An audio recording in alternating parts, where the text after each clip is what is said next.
নমস্কার বন্ধুরা, আমি জ্যোতি জম্মু কাশ্মীর থেকে। আর আজকের একটা নতুন ভিডিওতে আপনাদের ওয়েলকাম।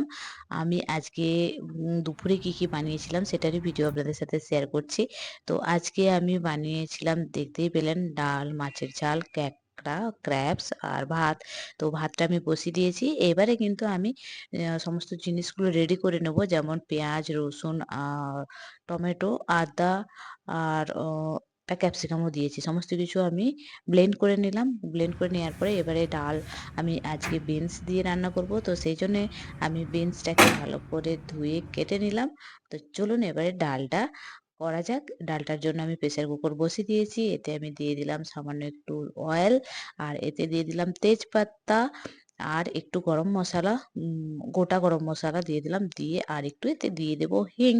হিং দিয়ে এটা ভালো করে হয়ে গেলে এতে কিন্তু আমি যে মশলাটা পেস্ট করেছিলাম তারই একটু এতে দিয়ে দিয়েছি।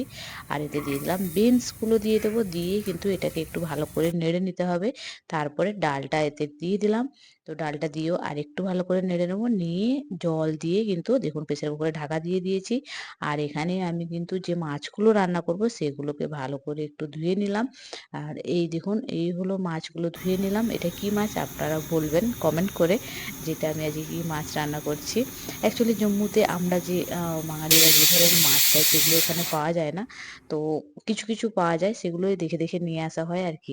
আর এই ক্যাঁকড়াটা আমি বাড়ি গিয়েছিলাম তখন নিয়ে এসেছিলাম, সেইটাই রান্না করব। কিছুটা রয়ে গেছে, সেটাই রান্না করব। তো ডালটা হয়ে গেছে। হয়ে যাওয়ার পরে এবারে কিন্তু আমি মাছটা আর ক্যাঁকড়াটা দুটোই কিন্তু ভালো করে ভেজে নেব। আর ভিডিও আপনাদের কেমন লাগছে? যদি ভিডিও ভালো লাগে অবশ্যই লাইক, শেয়ার, কমেন্ট করবেন। আর আমার চ্যানেলকে ফলো করতে ভুলবেন না। তো দেখুন, আজ এই তো ক্যাংড়াটা ভাজা হয়ে যাচ্ছে, আর মাছগুলো কিন্তু বেশ ভালো করে লাল লাল করে আমি ভেজে নিয়েছি। নিয়ে এটাকে এবারে তুলে নেব। তো তুলে নেওয়ার পরে এবার আমরা কিন্তু মশলাটা রেডি করে নেব। তো জিরা দিয়ে দিলাম একটু, আর একটু গোটা গরম মসলা, তেজপাতা, শুকনো লঙ্কা এগুলো দিয়ে এবারে যে মশলাটা আমি পেস্ট করেছিলাম সেই মশলাটা কিন্তু এতে পুরোটাই দিয়ে দেব। আর এটা ধুয়ে একটু জলও দিয়ে দিলাম। দিয়ে কিন্তু এটাকে ভালো করে কষিয়ে নিতে হবে, ভালো করে, একদম ভালো করে কষিয়ে নেওয়ার পরে এতে আমরা এবার ড্রাই মশলা অ্যাড করব, যেমন হলুদ গুঁড়ো, লঙ্কা গুঁড়ো, নুন, লবণ।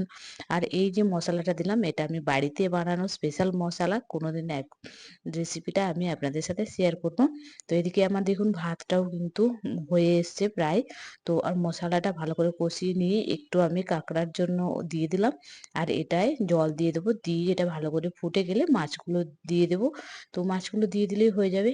আর এদিকে আমি ততক্ষণে ক্যাঁকড়াটা যেটা ওটা একটু নাড়াচাড়া করে নিই, কারণ ভাজাই আছে, মশলাও রেডি আছে। একটু নাড়াচাড়া করে নিয়ে ওটা জল দিয়ে দেবো। দিয়ে ভালো করে ফুটিয়ে নিলেই কিন্তু রেডি হয়ে যাবে। এই দেখুন এটা ফুটে উঠেছে। তো এতে এবারে মাছগুলো দিয়ে দিলাম। মাছগুলো দিয়ে এটা ভালো করে ফুটিয়ে গেলে একদম একদম দেখুন কষা কষা হয়ে গেছে। তো এটাকে নামিয়ে নিলাম। আর হয়ে গেল আজকে রান্না আমার রেডি।